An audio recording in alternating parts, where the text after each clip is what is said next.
War in Europe has begun with the Russian invasion of Ukraine, and so has the war against disinformation. It's more important now than ever to make sure the media gets the facts right when covering the conflict, because it could have major consequences, and that's going to be a difficult challenge with the Russian government's stringent disinformation campaign. With more on this, we go to Jane Lytvynenko, a senior research fellow at the Tech and Social Change Project and the Harvard Kennedy School's Shorenstein Center, which explores media manipulation used to control public conversation. Jane, welcome back to the program.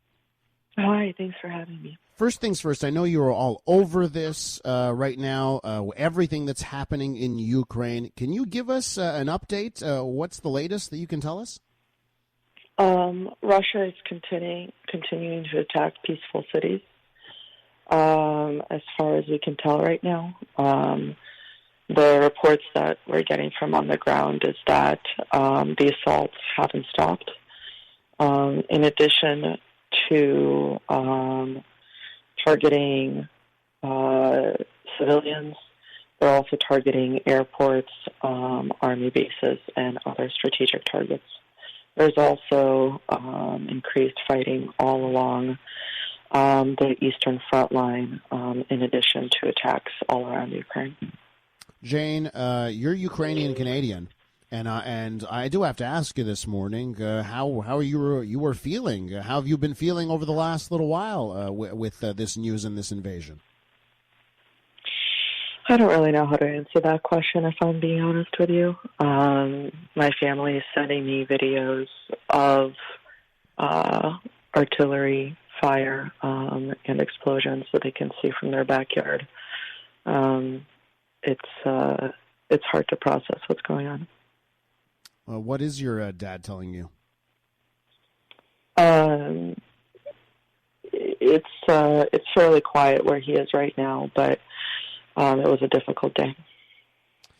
Okay, Jane, I know you specialize in Russian disinformation, and this is what's going on here. Why don't you tell us a little bit more on Russia's relentless effort to send out misinformation to citizens, to its citizens, to the world?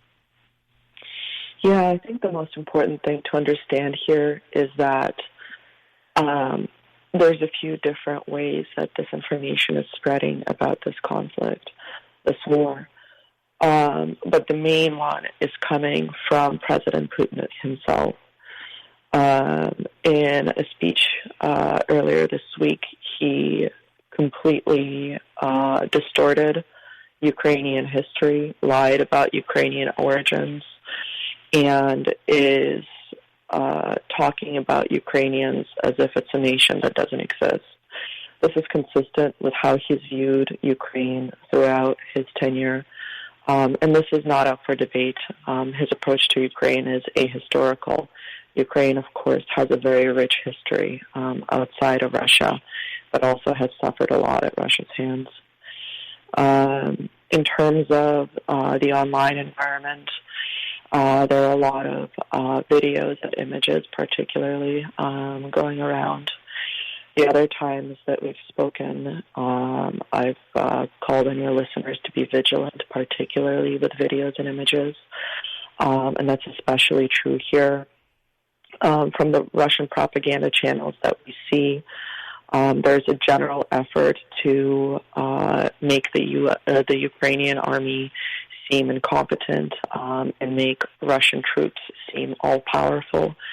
And that is just not accurate with the reports that we see on the ground. And so everyone watching this war should be mindful of that. We're with Jane Lytvynenko. She studies media manipulation used to control public conversation and disrupt democracy and society, talking about the situation in Ukraine.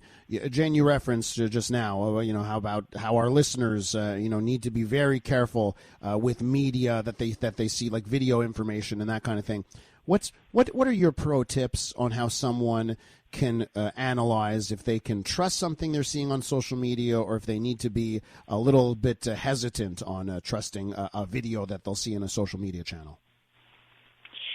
Yeah, I would say that the volume of videos, images, and news that we see coming out of Ukraine right now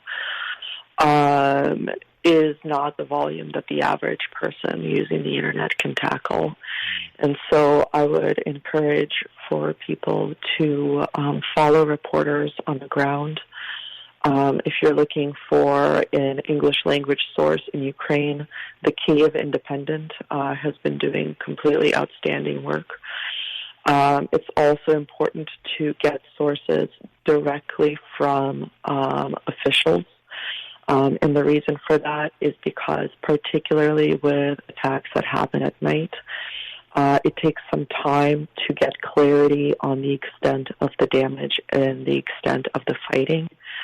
Officials only announce information as it's coming in, and information that they can verify. And so following those official channels is beyond important. And following reporters on the ground is beyond important. Jane, how successful is Vladimir Putin being right now at derailing democracy, disrupting society through misinformation? Ukraine is fighting.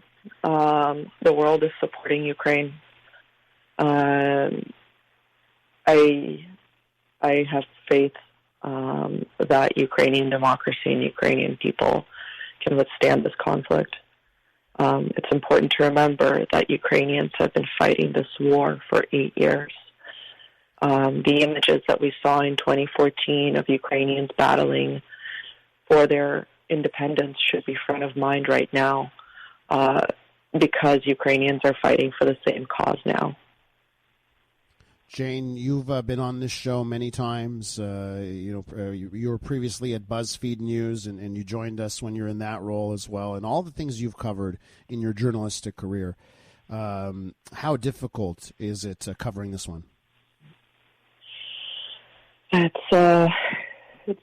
difficult to even explain, and I think the hardest part of it is that there's so little understanding of Ukrainian culture and of Putin's intentions for Ukraine. That's partially why my biggest call to any audience right now is to read true, accurate Ukrainian history, to educate them about Ukrainian culture, because the goal here is for Ukrainian culture to be erased. Putin did not mince his words when he made that address. And of course, it's incredibly difficult to watch this from far away. I think it's equally as important to remember that the pandemic has not gone. Personally, I've not been able to visit home because of that pandemic, and that has also been difficult. But right now, the main thing is to remain vigilant and active and brave and careful in how we think about this. Jane, I know we booked you prior to the news. You kept up doing this interview. You've been incredibly generous with your time.